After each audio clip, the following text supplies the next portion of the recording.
ନୂତନ ଗୃହାରମ୍ଭ, ଗୃହ ପ୍ରବେଶ, ବାସ୍ତୁ ପୂଜା ବା ପୁରାତନ ଗୃହକୁ ଯଦି ଆପଣ ନିଶ୍ଚିନ୍ତ ଭାବରେ କିଛି ଭାଙ୍ଗିକିରି ନିର୍ମାଣ କରୁଛନ୍ତି ବା ଗୃହ ନିର୍ମାଣ କରୁଛନ୍ତି, ତାହେଲେ ଏହି ବାରରେ କରନ୍ତୁ।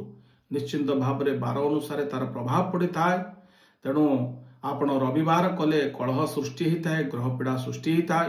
ସୋମବାର କଲେ ଦରିଦ୍ର ହୋଇଥାନ୍ତି। ମଙ୍ଗଳବାର କଲେ ଅଗ୍ନି ଭୟ ଘରକୁ ସୃଷ୍ଟି ହୋଇଥାଏ। ବୁଧବାର କଲେ ସର୍ବ ସୌଭାଗ୍ୟ ସମ୍ପଦ ପ୍ରାପ୍ତି ହୋଇଥାଏ, ଅତ୍ୟନ୍ତ ଶୁଭ ହୋଇଥାଏ।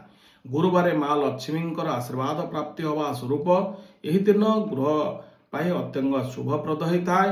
ପରବର୍ତ୍ତୀ ଶୁକ୍ରବାର ମଧ୍ୟ ଅତ୍ୟନ୍ତ ସୌଭାଗ୍ୟ ପ୍ରାପ୍ତି ସହିତ ଗୃହର ଅନେକ ଶୁଭ ଲକ୍ଷଣ ସୃଷ୍ଟି ହୋଇଥାଏ। ପରବର୍ତ୍ତୀ ଶନିବାର ଗ୍ରହ ପୀଡ଼ା ଚୌର ଭୟ ଲାଗି ରହିଥାଏ। ତେଣୁ ଦର୍ଶକ ବନ୍ଧୁ, ଏହି ତିନୋଟି ବାରରେ ଗୃହାରମ୍ଭ, ଭୂମି ପୂଜା, ବାସ୍ତୁ ପୂଜା କଲେ ଗୃହ ପ୍ରତି ଶୁଭାଶୀର୍ବାଦ ପ୍ରାପ୍ତି ହେବା ସହିତ ଭବିଷ୍ୟତ ପର୍ଯ୍ୟନ୍ତ କୌଣସି ଗୃହ ସମସ୍ୟା ରୁହେ ନାହିଁ। ଅତ୍ୟନ୍ତ ଶୁଭ ଦୃଷ୍ଟିରେ ଗୃହ କାର୍ଯ୍ୟ